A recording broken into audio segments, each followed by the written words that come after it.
My name is Gabriella, and at 27, I never imagined raising my son Noah alone.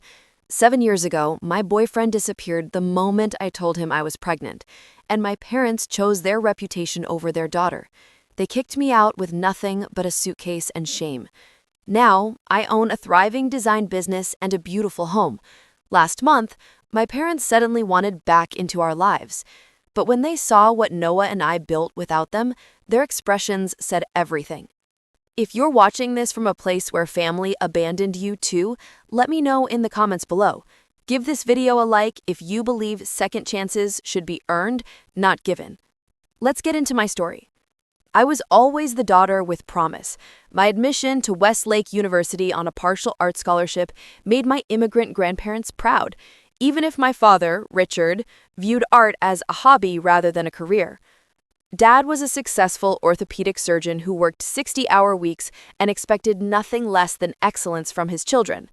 My mother, Diana, a corporate attorney, reinforced these expectations with weekly progress reports on our academics and extracurriculars.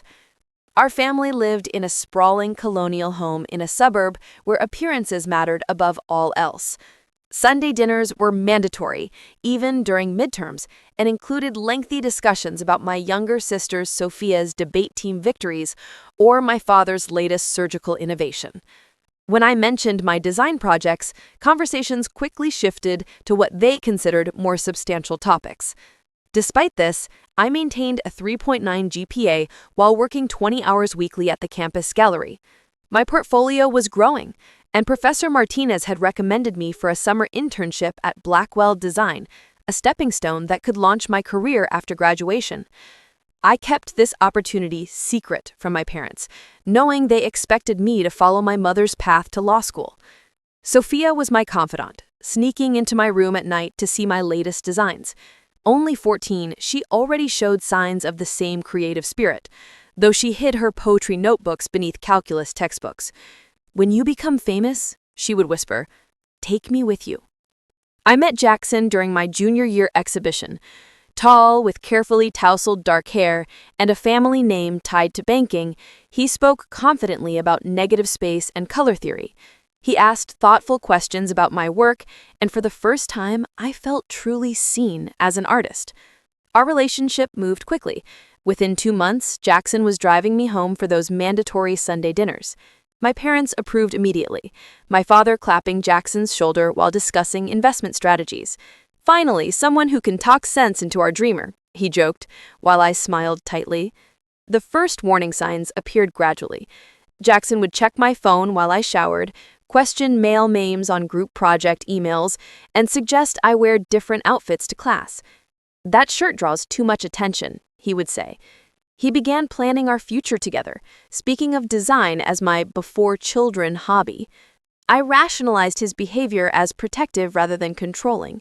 My roommate, Zoe, tried warning me after Jackson caused a scene when a classmate hugged me at a gallery opening, but I defended him.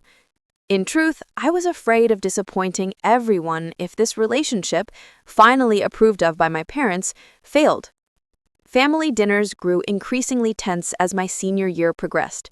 My mother would pointedly mention her friend's daughter, who had just made partner at her law firm, while my father would ask Jackson about his plans for graduate school, completely ignoring my presence. During these conversations, Sophia would squeeze my hand under the table, our secret support system. My grades began slipping as I juggled coursework, my relationship with Jackson, family expectations, and preparation for my internship interview. When Professor Martinez noticed my exhaustion, she gently suggested I might be stretching myself too thin. "Remember, Gabriella, your art requires your authentic voice. I worry you're losing it." That conversation haunted me as I drove to Jackson's apartment that evening. He had been increasingly distant, canceling plans last minute and responding to texts hours later. I had planned a special dinner to reconnect, but when I arrived, he seemed annoyed by my presence. We argued about trivial things, made up with desperate intensity, and fell into an uneasy sleep. I didn't know then that this night would change everything. 6 weeks later, I sat on the cold tile floor of the university's third-floor bathroom, staring at 2 pink lines on a plastic stick. My period, always punctual, was 2 weeks late. I had blamed stress, extra shifts at the gallery, and poor eating habits. The reality was now inescapable. I spent 45 minutes in that stall, cycling through denial, panic, and finally, a strange calm.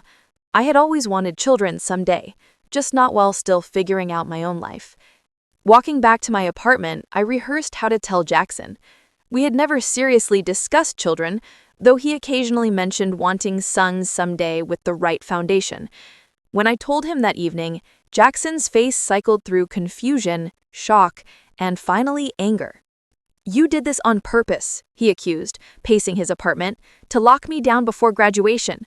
"That's ridiculous," I countered, tears streaming down my face. "This was an accident." "There are ways to fix accidents," he said coldly. "I'm not ready for this. We're not ready. Either take care of it or we're done." I left his apartment that night with my decision already forming.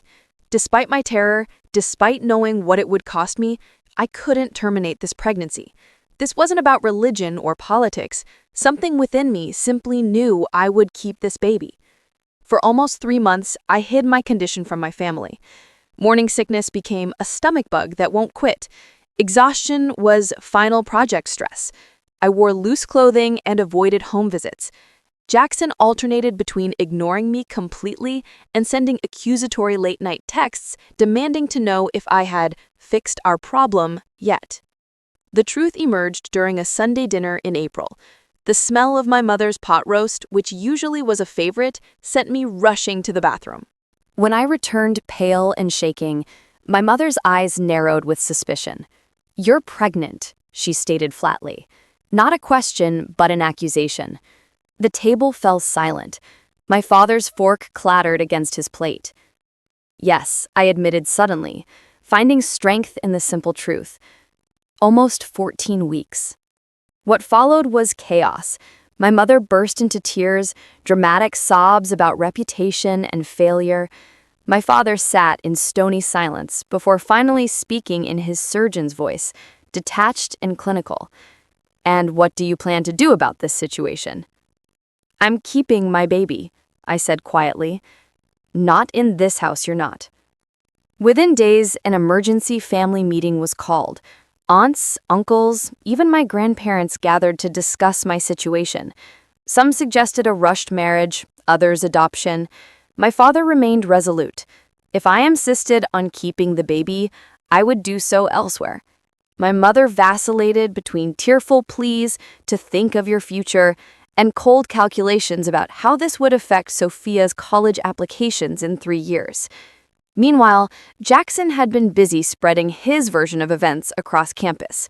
According to him, I had trapped him, refused reasonable solutions, and was now trying to destroy his future. Friends stopped returning my texts. Group projects became exercises in isolation. My academic advisors suggested a leave of absence after I fell asleep during a crucial presentation. "Your situation, Gabriella, is difficult," she said carefully. "Perhaps resuming your studies after would be wiser." I left her office knowing after might never come. Through it all, Sophia remained my only ally. She would sneak health food into my room, having researched prenatal nutrition online. "They'll come around," she promised, though her voice lacked conviction. "Once they see the baby, they'll fall in love, just like in movies." The final confrontation came when I was 18 weeks pregnant. My mother discovered prenatal vitamins in my bathroom. That night, my parents presented a unified ultimatum: give the baby up for adoption and resume my education, or leave their home. "You're throwing away everything we sacrificed for. One mistake is understandable, ruining your life over it is unforgivable." "This baby isn't a mistake," I replied, my hand protectively covering my small bump. "Then you've made your choice," he said, walking away. "You have until the end of the week." That night, while the house slept, I packed everything I could fit into my used Honda Civic: clothes, my laptop, art supplies, and the small jewelry box containing my grandmother's necklace. I wrote a letter to my parents, trying to explain my decision while leaving the door open for reconciliation. To Sophia, I left a separate note with my email address, telling her I would always be her sister. Before dawn, I backed out of the driveway of my childhood home, unsure when or if I would ever return. Driving away from the only home I'd ever known felt surreal. Streetlights illuminated empty suburban roads as the sky lightened to pale blue. I had $820 in my checking account, half a tank of gas, and no destination. My first stop was a roadside diner for breakfast, and to gather my thoughts. The reality of my situation settled in as I reviewed my options over cooling eggs and toast. I couldn't return to campus housing, having already received an email about conduct violations after Jackson spoke with the housing director. Most of my friends lived in sorority houses or shared apartments without space for a pregnant roommate. I hadn't qualified for enough financial aid to cover off-campus housing, having always relied on living at home. I used the diner's Wi-Fi to search for an affordable motel, finding one 30 minutes away that offered weekly rates. For 7 days, that became my temporary address while I applied for jobs and housing. Each morning, I'd put on my most professional, non-maternity clothes and visit apartment complexes, only to be rejected due to my lack of employment and visible pregnancy. We need proof of income 3 times the rent amount, each property manager would explain, eyes flickering to my midsection. And a cosigner.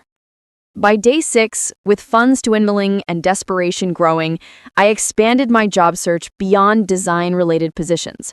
At Li's Diner on the outskirts of town, I met Marge, a 60-something manager with faded tattoos and keen eyes.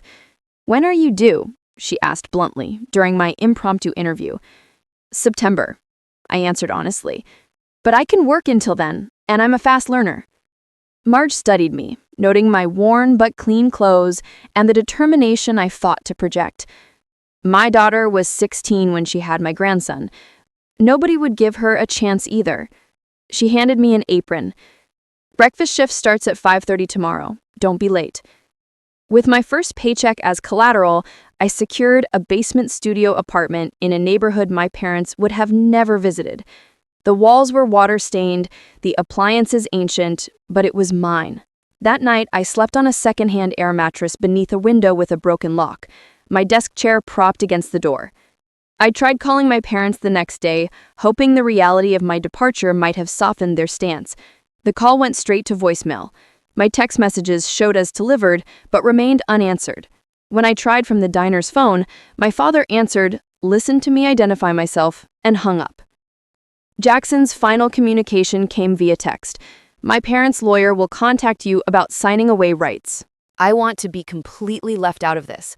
Don't contact me again." I blocked his number that night, crying until my pregnant body, exhausted from an 8-hour shift on swollen feet, finally surrendered to sleep. A week into my tenancy, I met Aria, my upstairs neighbor. She noticed me struggling with grocery bags and offered help. With her toddler balanced on one hip, she carried my milk and oranges up the uneven steps. "I'm Gabriella," I said, unlocking my door.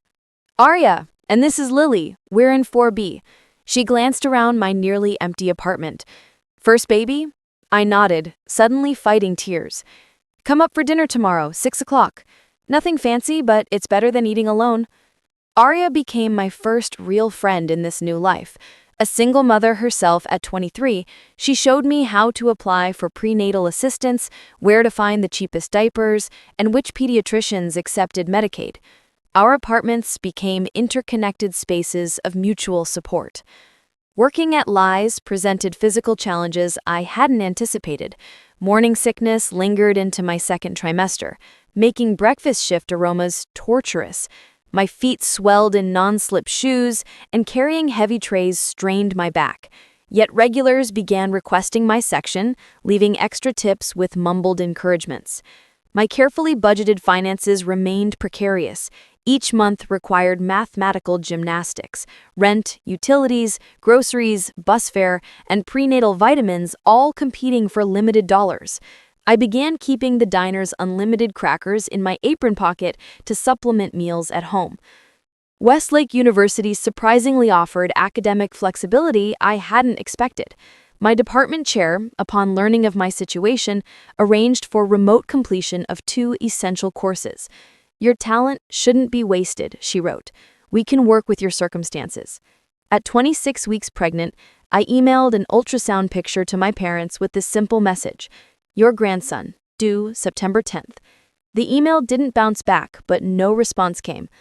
Li's staff threw me a surprise baby shower during a slow Tuesday afternoon. Marge had collected donations, a secondhand crib, tiny clothes, diapers, and a car seat with updated safety ratings. The dishwasher's wife had knitted a blue blanket. I cried openly, overwhelmed by kindness from people who barely knew me. As my due date approached, nightmares plagued my sleep. I dreamed of labor rooms where I screamed alone, of babies I couldn't soothe, of eviction notices while holding a hungry infant. Arya would make herbal tea when she heard me pacing at 3 a.m. "The fear is normal," she assured me, "but you're stronger than you think." My water broke during the Thursday lunch rush at Li's. I was refilling water glasses when liquid warmth trickled down my legs, puddling on the linoleum floor. For a moment I stood frozen between tables 4 and 5, a pitcher clutched in white-knuckled hands. "Gabriella!" Mrs. Patterson touched my arm. "Honey, I think it's time." Marge called Arya while helping me to the back office. "I'll be right there," Arya promised, arranging emergency childcare for Lily. Contractions began in earnest during the chaotic drive to County Hospital. Arya ran red lights, coaching me through breathing techniques while I clutched the dashboard.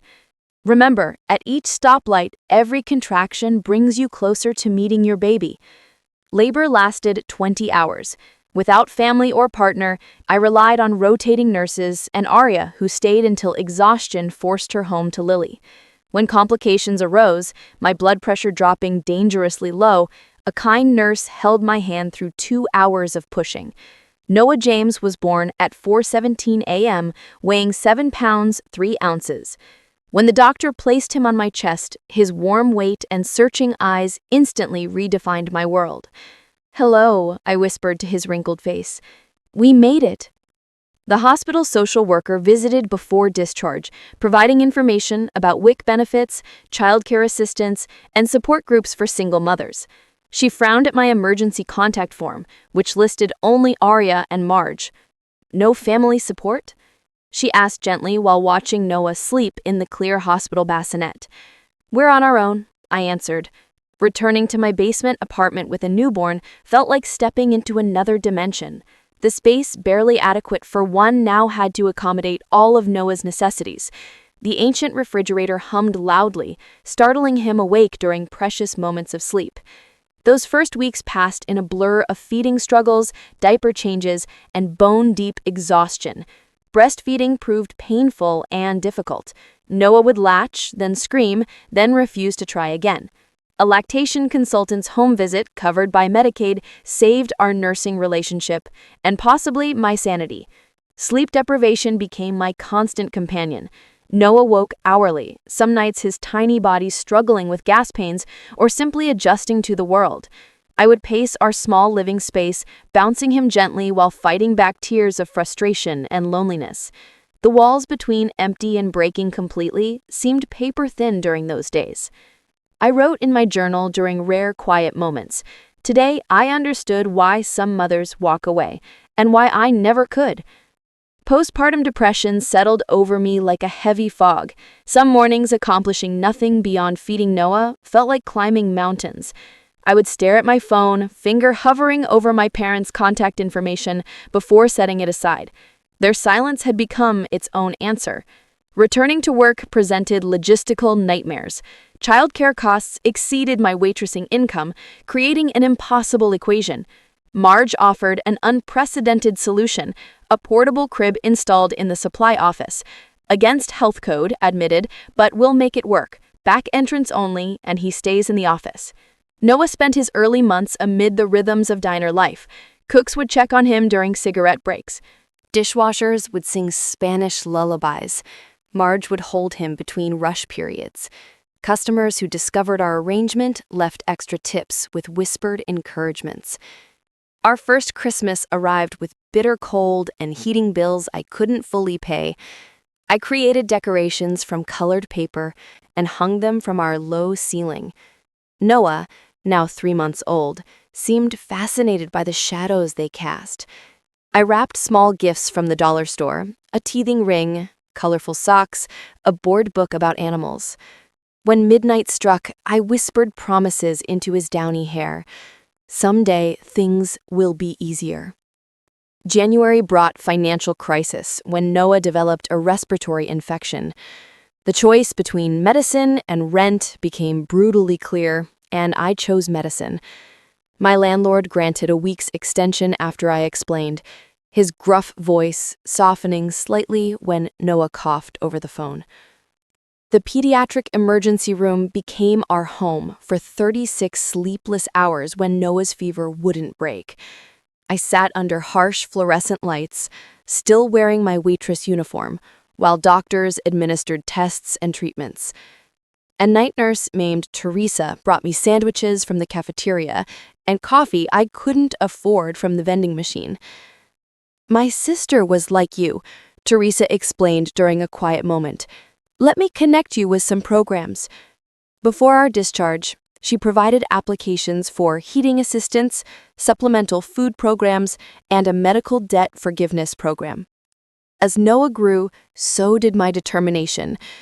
During his naps, I began accepting small freelance design projects, building a portfolio between diaper changes and feedings. My laptop balanced on the kitchen counter while I rocked Noah's bouncer with my foot became my link to the career I still dreamed about. Each milestone became a bittersweet celebration. First smile, first laugh, first tooth, first tentative crawl across our worn carpet. I documented everything in a memory box, storing photos and notes about each achievement. For someday, I told myself, though the possibility of reconciliation grew dimmer with each passing month. When Noah turned 2, he asked his first question about family during bath time. "Where my grandma?"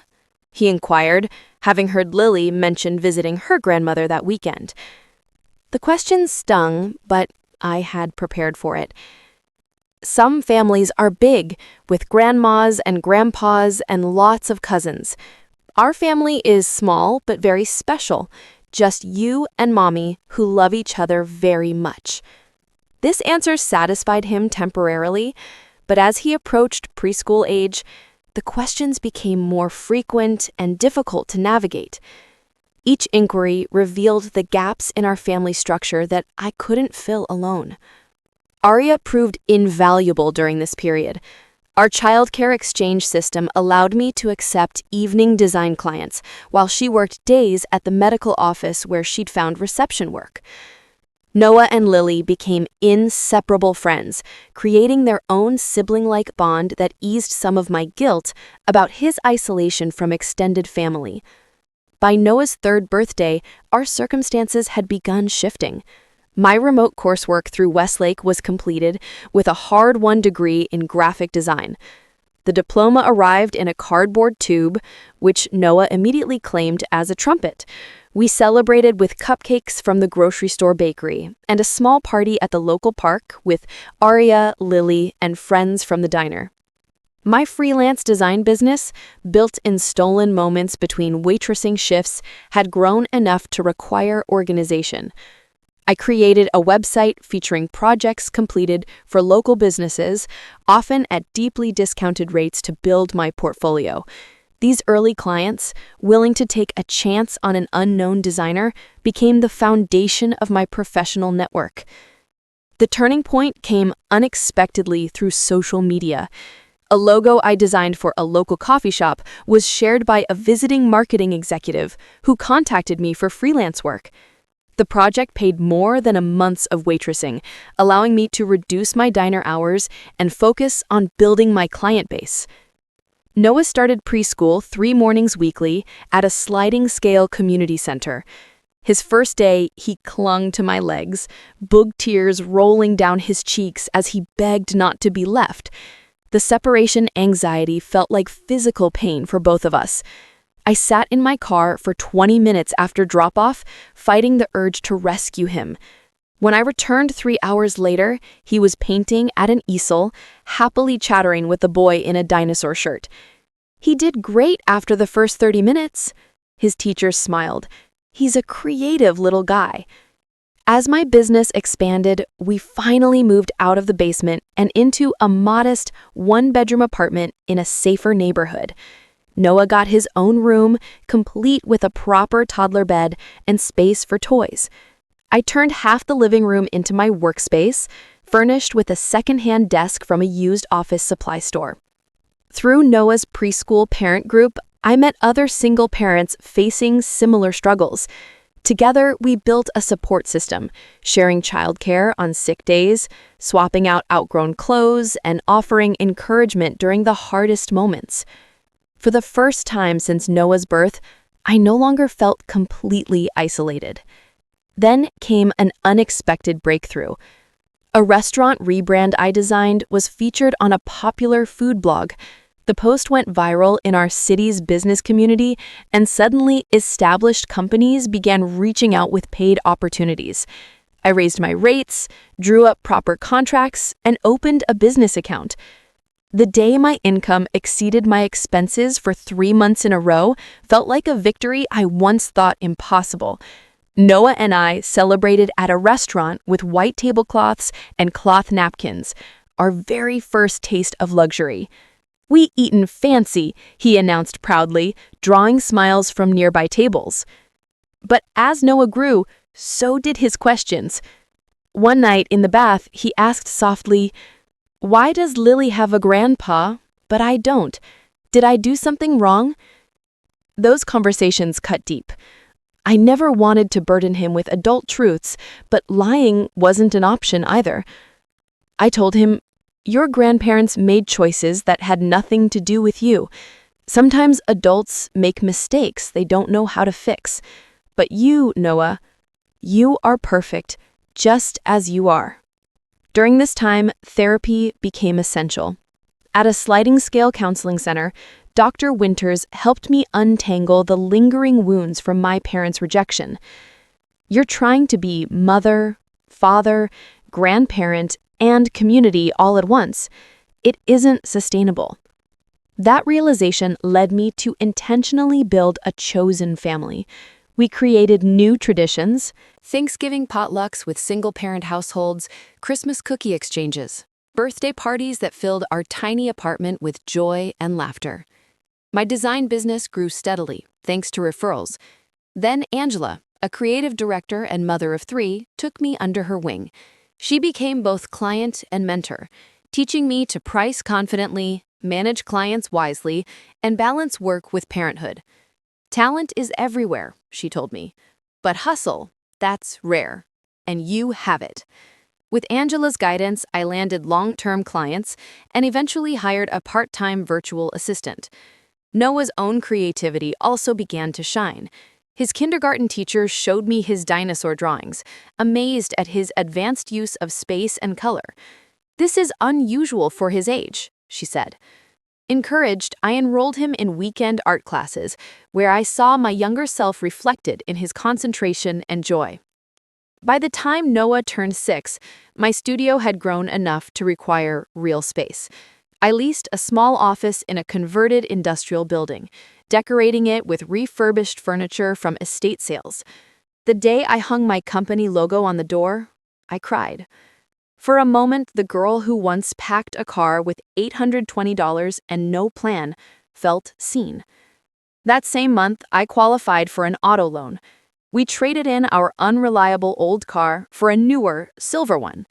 Noah dubbed it the spaceship because of how smooth it drove. Financial stability brought something even greater: security. I opened savings accounts for emergencies, for Noah's education, even for a down payment on a home. Each small deposit felt like rewriting my family's story. When Noah turned 7, that dream became reality. We moved into a 2-bedroom condo with a doorman, secure parking, and a school district I had once thought out of reach. Noah ran from room to room shouting, "Is this all ours forever?" "Yes," I whispered. "This is home." But adjustment came with challenges. Most of his classmates came from wealthy two-parent households. At first, Noah grew quiet during family discussions, unsure how to share his own. Slowly, he found his voice again, helped when his artwork was chosen for the school showcase. Teachers recognized his gift, nurturing what my parents had once dismissed as impractical. Our condo filled with warmth. Noah's artwork on the walls, furniture chosen for comfort instead of necessity. My office had real equipment, and Noah's room finally matched the dinosaur furniture he had long admired in store windows. 7 years after leaving my parents' house pregnant and alone, I had built not just survival, but a thriving life.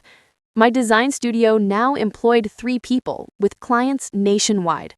Noah was excelling, his early hardships invisible to anyone who hadn't witnessed our journey. Then, on an ordinary Tuesday night, everything shifted. As Noah worked on math homework at the kitchen table, my phone chimed. The subject line of the email made my hands tremble. Mom and Dad want to talk. It was from Sophia. She explained that our grandfather had suffered a serious heart attack, sparking family reflection. Mom's been crying a lot, she wrote. Dad keeps looking at your graduation photo. They want to reach out, but they're afraid you'll reject them the way they rejected you. I think they finally understand. I set the phone down, my heart racing, the room spinning. After 7 years of silence, they wanted contact now because mortality reminded them of family. You okay, Mom? Noah asked, looking up with concerned eyes. Just fine, buddy, I managed. Finish those last 2 problems before dinner. Later, with Noah asleep, I stared at the email. My finger hovered over the delete button. Part of me wanted to erase it and protect the stability we had built. But another part, the daughter who once longed for their love, ached for the acknowledgement. I saved the email, promising myself I would decide later. At my next therapy session, Dr. Winters leaned forward gently. What outcome would feel healing to you? She asked. Not what they want, but what serves your well-being and Noah's. This question guided my eventual response to Sophia. I provided my email address for our parents, but established clear boundaries. Any relationship would develop slowly, centered around Noah's emotional safety rather than their desire for instant forgiveness. 2 days later, an email arrived from my mother's account. The formal greeting and careful language reflected the emotional distance between us. Dear Gabriella, we hope this message finds you well. We would very much like to speak with you when you feel comfortable doing so. With care, Diana and Richard. No acknowledgement of abandonment, no mention of Noah, no apology. I waited 3 days before replying with my phone number and available times to call. The ball remained in their court, a reversal of power dynamics that felt significant after years of their silence. My mother called first, her voice tentative and older than I remembered. After awkward exchanges about weather and health, silence stretched between us.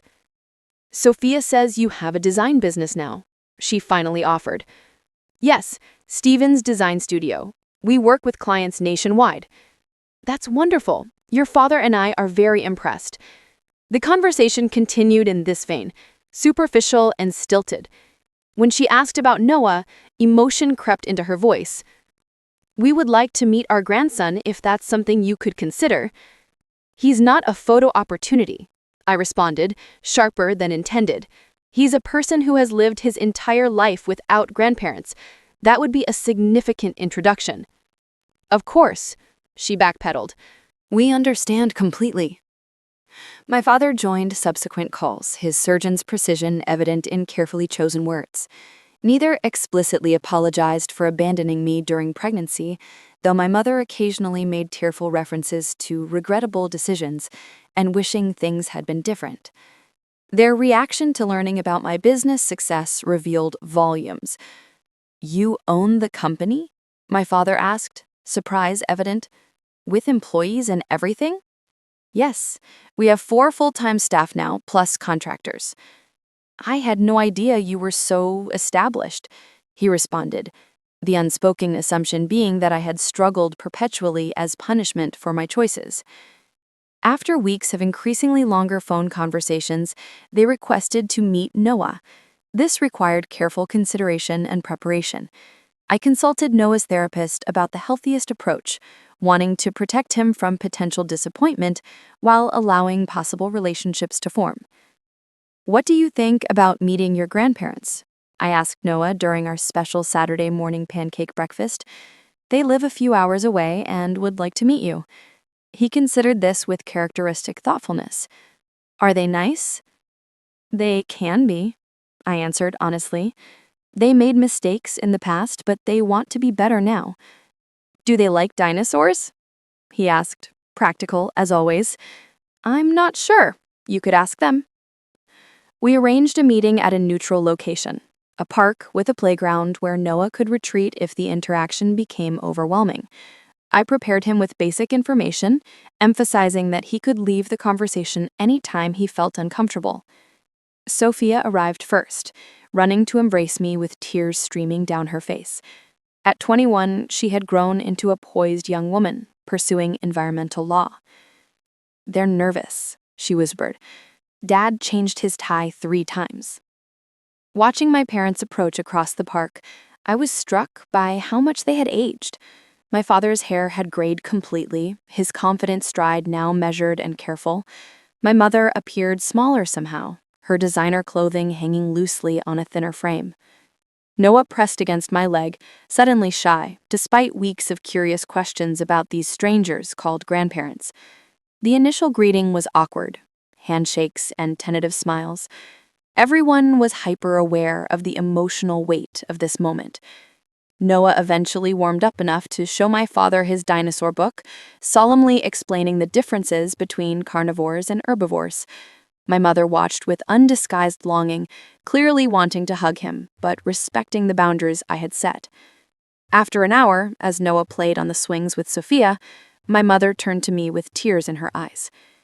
"He's wonderful, Gabriella. You've done an amazing job with him." "Yes, I have," I agreed, neither hostile nor particularly warm, despite everything. The meeting ended with tentative plans for another visit, this one including lunch at a restaurant Noah would choose. As we walked to our separate cars, my father hesitated before asking, "Would it be possible sometime to see where you live, to understand your life better?" The request surprised me. Their interest in our home felt both intrusive and like a genuine attempt to know us. After consideration, I agreed to a brief visit the following month, setting clear time boundaries and expectations. Preparing for this home visit provoked unexpected anxiety. I found myself obsessively cleaning our already tidy condo, rearranging artwork and second-guessing decor choices. Dr. Winters helped me recognize this behavior as seeking parental approval I no longer needed. "Your home reflects your success," she reminded me. "Their opinion of it doesn't change its value or yours." The night before their visit, insomnia kept me pacing our living room. What was I hoping for from this reunion? Validation? Apology? Some magical healing of 7 years of absence? Noah slept peacefully, untroubled by the complex emotions this visit represented for me. That morning, I gave myself a stern pep talk in the bathroom mirror. "You built this life without them. Their approval is unnecessary. This is about Noah having family, if they prove worthy of him." My parents arrived precisely at 11, bearing wrapped gifts for Noah and a houseplant for me. Their expressions as they entered our building's marble lobby told me everything. They had expected something less, something that would confirm their decision to cast me out had a need ruined me. "You live here?" my mother asked, taking in the doorman greeting me by name, the elegant common areas, the security system requiring key fobs for elevator access. "For about 6 months now," I replied, leading them to the 12th floor.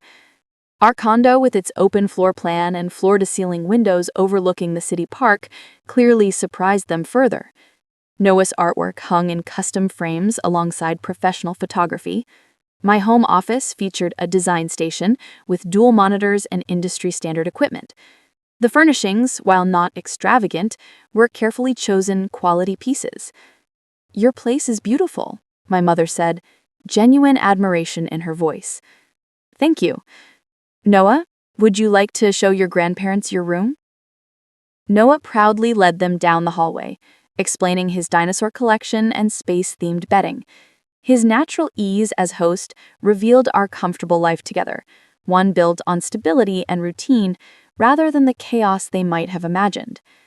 My father paused in front of my office, noticing the framed design awards on the wall. "These are all yours?" he asked, studying each certificate. "Yes, the American Advertising Federation one was from last year for a rebranding campaign." He nodded slowly, a different kind of understanding dawning in his expression. The most revealing moment came when my mother discovered the gallery wall of Noah's photos. Each frame contained a milestone: newborn hospital bracelet, first steps, preschool graduation, first lost tooth. The visual timeline of all they had missed overwhelmed her, and she turned away, shoulders shaking with silent sobs. We settled in the living room, Noah showing him his school project about dinosaurs. The conversation eventually turned to the years of separation, inevitable despite my attempt to keep things light for Noah's sake. "We thought we were doing the right thing," my father began, his typical certainty noticeably absent, "pushing you to make what we considered better choices. By abandoning your pregnant daughter." The words escaped before I could temper them. "We were wrong," my mother interrupted, surprising me with her directness. "We were concerned about appearances, about what our friends would think. It seems so shameful now."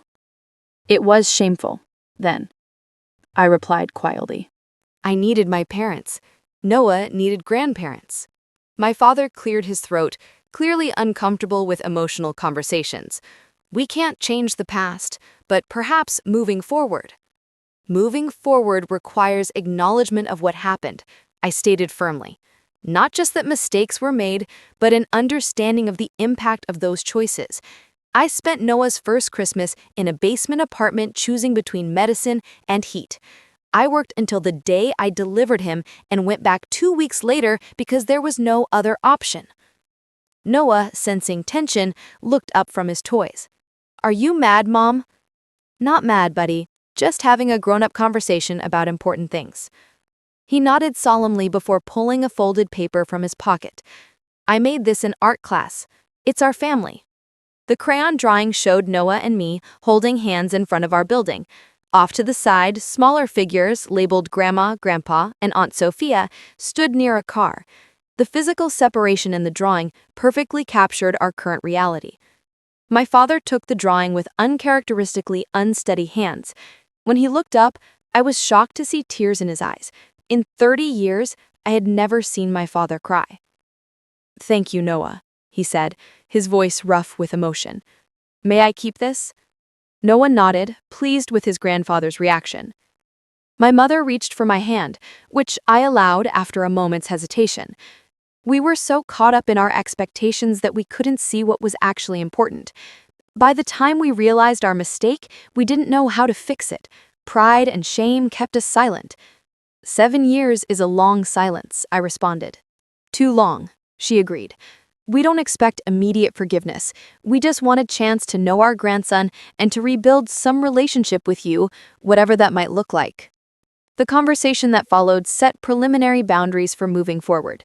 I made it clear that my parenting decisions were not open for criticism or suggestions. Any relationship with Noah would develop gradually, respecting his comfort level. Most importantly, they needed to demonstrate consistency rather than expecting immediate family reunion dynamics. We will also need family therapy before regular visits become established. This isn't just about happy reunions.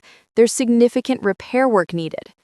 My father, typically resistant to anything therapy-related, nodded in agreement. Whatever it takes. Noah, with a child's intuitive understanding of emotional undercurrents, approached my father with a dinosaur book. "Want to read with me, Grandpa?" The simple question contained possibilities that visibly moved my father. He nodded, patting the sofa beside him. As Noah settled next to him, beginning an earnest explanation of pterodactyls, I witnessed the first tentative bridge across 7 years of absence. Before they left, I gave them homework. Write letters explaining their perspective on what happened, acknowledging the impact of their choices, and expressing what relationship they hope to build moving forward. Not for me to critique, for you to clarify your own understanding and intentions. After they departed, Noah and I sat on our balcony with ice cream, discussing his impressions. Grandpa knows a lot about dinosaur bones. He fixes people's bones at his job. What did you think about meeting them? I asked carefully. He considered this, spoon halfway to his mouth. They seemed sad and happy at the same time. Grandma kept looking at your pictures a lot. They missed a lot of time with us, I explained. They feel sad about that now. Can they come back sometimes if they're nice? We'll see, I answered honestly. We're taking small steps. In the weeks that followed, communication continued through calls, emails, and letters. Their written reflections revealed deeper understanding than I expected, particularly my father's acknowledgement of his rigid expectations and inability to adapt when life didn't follow his prescribed path. Our first family therapy session proved predictably difficult. The therapist, Dr. Michaels, skillfully navigated unspoken resentments and defensive responses. My mother cried through most of the session, while my father struggled to express emotions without clinical detachment. Recovery from estrangement isn't linear. There will be progress and setbacks. The goal isn't perfect resolution, but healthier patterns moving forward. This became our mantra through subsequent months of rebuilding tentative connections. Some visits ended in tension, old patterns momentarily resurfacing. Others brought genuine moments of connection, particularly between Noah and his grandparents. The most powerful lesson emerged gradually. Family could be both chosen and biological. The support network I had built during our years alone remained essential, not replaced by reconciliation, but complemented by it. Arya and Lily attended Noah's 8th birthday alongside my parents and Sophia, representing the full spectrum of people who loved him. Forgiveness, I discovered, wasn't a single moment of absolution, but an ongoing process benefiting me more than them. Releasing the anger I had carried for years created space for new relationship dynamics, though trust rebuilt far more slowly than it had been broken. For Noah, these expanded connections provided something I couldn't give alone, a sense of extended family and history. Watching him learn about his grandfather's medical career or his grandmother's college tennis championship filled gaps in his identity I hadn't recognized until they were addressed. 1 year after our initial reunion, I invited my parents to Noah's school art showcase, where his landscape painting had won a district award. Watching them proudly introduce themselves as Noah's grandparents to other families represented a full-circle moment neither of us had imagined possible during those early years of silence. That evening, after Noah was asleep, my father asked the question that had clearly troubled him for months. How did you do it? Build all this from nothing? 1 day at a time, I answered simply, with help from people who showed up when my family didn't. He nodded, accepting both the truth and the lingering sting it carried. The journey from abandonment to reconciliation taught me lessons about resilience I could never have learned in easier circumstances. I discovered strength I never knew I possessed, built a career my parents once dismissed as impractical, and raised a compassionate son despite having no parenting model to follow. Most importantly, I learned that others' rejection doesn't determine our worth. The opinions that once seemed so crucial, the approval I desperately sought, ultimately had no power over the life I created. The family that couldn't accept my pregnancy missed witnessing the beautiful person Noah became and the woman I grew into through loving him. If you're watching this and facing similar rejection from those who should support you, please know this: you can write a different story than the one others attempt to assign you. The path won't be easy, but with determination and the right support, you can build something beautiful from pain. Have you experienced family estrangement reconciliation? Share your story in the comments below. If this resonated with you, please subscribe to hear more stories of resilience and healing. Give this video a like if you believe in second chances earned through genuine change rather than obligation. Thank you for witnessing my journey. And remember, the family that matters most is the one that shows up, whether connected by blood or by choice.